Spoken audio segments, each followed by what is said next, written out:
The Grammy Awards are held each year to honor the best and the brightest in the music industry. Between the red carpet fashion, the killer performances, and the inevitable drama, the Grammys are jam-packed full of star-studded action. But what about the performances? Those asked to perform aren't just signing up to sing one of their songs, they're committing to a laundry list of demands made by the awards show brass. So, let's take a look at 12 strange, strict rules that Grammy performers have to follow. Number 12. No swearing. This might come as no surprise since the Grammys have typically been broadcast on network television, but swearing on the Grammys is a big no-no. Artists are required to keep it clean while performing, and there is very little room for mistakes. The Grammys are broadcast live, so if an artist does slip up, it's a difficult process to censor it. There are many stars who find it very difficult to clean up their language, so crews behind the scene need to be on the high alert for any slip-ups. This rule does not seem to apply for all the performers, however, as the later the night goes on, the higher the chance of a slip. Some notorious offenders have been Eminem and Kanye West. The Grammys did receive some backlash in 2020 when it seems someone fell asleep on the censor button. Fans took to Twitter to complain about the amount of bleeping that was done and how distracting it was. Many people are wondering if they should just start broadcasting the awards on a streaming service so the swearing can just stay in. We'll have to wait and see. I am here. I am alive. Like I'm great. I am great. This is like a dream. Again, it's a dream. Number 11. Rule followers. When a singer goes on tour, they can pretty much create whatever show they'd like. Performing for their fans is a form of self-expression, and many singers have their own style that they showcase during their own shows. The Grammys are a totally different experience altogether. Performers don't have the same input they would have on their own tour. In fact, they usually have very little say in what their performance will look like. One star who just couldn't conform to fit the Grammy mold was Ariana Grande. In a very public feud in 2019, Ariana canceled her Grammy performance just days before she was set to perform. To add insult to injury, Grammy producer Ken Elrick was quoted as blaming the cancellation on the fact that Ariana couldn't put an act together in time. She shot back by saying that she could put together a performance overnight, but she refused to let herself be stifled by Grammy executives. Ariana must have gotten through the buttoned-up bosses because she signed up in 2020 to perform. So, what changed? Perhaps the producers were willing to be a bit more flexible once they saw the backlash from all of her fans in 2019. Number 10. No agendas. Many artists have some pretty intense stances on politics, current events, human rights, and other hot-button issues. When an artist is asked to perform at the Grammys, it is understood that they are not to voice their opinions on any of those things. As a performer, they are asked to simply perform and leave their agendas behind. While we rarely see an artist break this rule, it's usually the winners of the award who tend to go on tangents during all of their acceptance speeches. Although there is no rule against that, they will be cut off if they go on too long. I plan to celebrate. I plan to celebrate and scream and pop champagne every chance I get, because I'm at the Grammys, baby! Number 9. No payment, Grammy bounce. If you think the singers who perform at the Grammys are making big bucks for their performances, well, think again. Payment for putting together a performance, rehearsing, and getting out on stage of the night of the Grammys is a big fat zero. That's right, performers receive no payment for their Grammy performances. Some of the biggest names in music essentially work for free on one of the most anticipated nights in music. Now, before you lose your mind thinking Lizzo was up there playing her flute for free, these artists aren't dumb. They know that even though they may not be getting compensated for their performances, they will be getting something in return. Besides the exposure from a live Grammy performance, these artists are also experiencing what is known as the Grammy bounce. Historically, after a performer appears on the Grammys, their future revenue will dramatically increase. Ticket sales to future concerts, merchandise, album sales, they all see a huge jump. Number 8. Subdued performance. When an artist signs up to perform at the Grammys, they're basically agreeing to perform the way the Grammys execs want them to perform. Whereas some stars go all out and put on an over-the-top performance on tour, the Grammys are a much more subdued experience. Artists are expected to keep their performances tight and not to let them get too out of control. This seemed to be a problem for Lady Gaga. The Rule Breakers performance at the 2019 crossed that line and had fans complaining that she was overperforming. Number 7. Grammy Ready.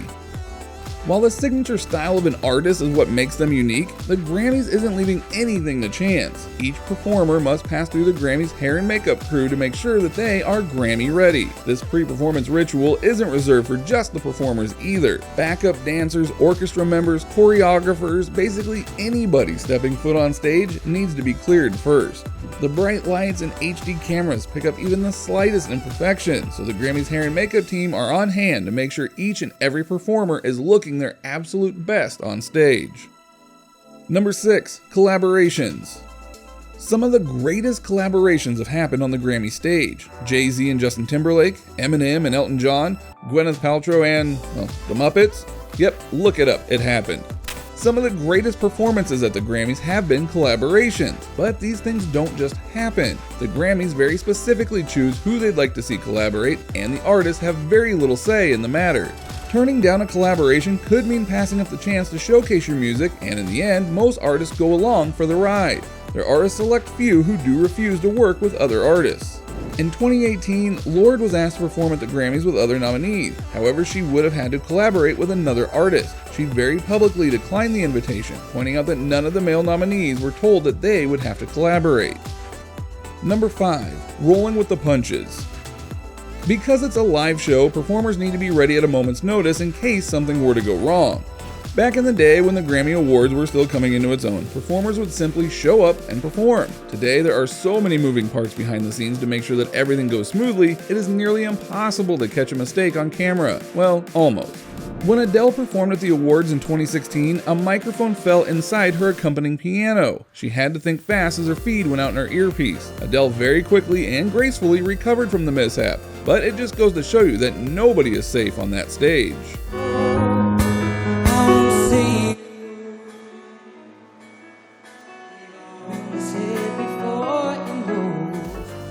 Number 4. Sober up. Pre-gaming before an award show might be a no-brainer for most celebrities, but it is definitely frowned upon by the Grammys. The award show asks the performers to refrain from having a pre-show drink so that they can deliver a clean, flawless performance. While there's really no way of knowing for sure if the performers are adhering to this rule, there have been no reports of breathalyzer tests being administered backstage, so we can imagine the flack a singer would receive if they were to show up drunk. It would probably lead to the breaking of most of the other rules on this list. Number 3. Analyze this. The bar is set so high for performers at the Grammys that it's a job in itself to review and refine their performance before the big night. The Grammy Awards have equipment set up in vans outside the venue to record the audio and visual of each artist's rehearsal. The performer will then race to the van to watch the rehearsal so they can pick it apart and make it even better. This analysis has helped many of the performers figure out transitions, cues, and other details that they might have missed if they didn't have the ability to critique their performance in that way. Number 2. Women need to step it up. In its long history, the Grammys have very obviously recognized male artists more and female artists less. The first Grammy Awards took place in 1959, and we really haven't come much further in recognizing women since then.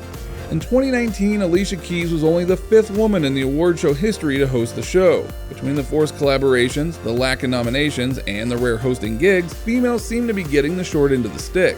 The former president and CEO of the Recording Academy, Neil Portnow, had an explanation for the seemingly overt absence of a female presence at the Grammys. He's quoted as saying, "Female performers need to step it up if they want to have the same recognition as their male counterparts." Many female artists blasted back on social media, including Pink and Sheryl Crow, claiming women have been stepping it up since the beginning of time. In the end, Portnow ended up stepping down from his duties. Number 1. No lip syncing. When you think of lip-syncing artists, you might immediately recall Milli Vanilli and their infamous lip-syncing scandal. But lip-syncing is actually more common than you would think for most performers. When artists are performing on stage, a lot of them will have a track playing behind them so that they are free to dance, catch their breath, or just take a break for a minute while performing. One singer who is notorious for lip syncing is Britney Spears. She has always been a ferocious dancer when she performs, and in order to dance her heart out, she requires a certain amount of help delivering her vocals. The Grammys couldn't care less. They will not let performers lip sync under any circumstances. Singing must be live and without the help of a backup track. In other words, lip syncing is forbidden. In 2019, a huge controversy started brewing when fans accused Cardi B of lip syncing during her performance. But in the end, all mics are live during the Grammys, so even attempting to lip sync would be nearly impossible. Which strange strict rule surprised you the most? Which Grammy performance has impressed you the most? Let us know in the comments below. Don't forget to like this video and subscribe to our channel for more videos like this one.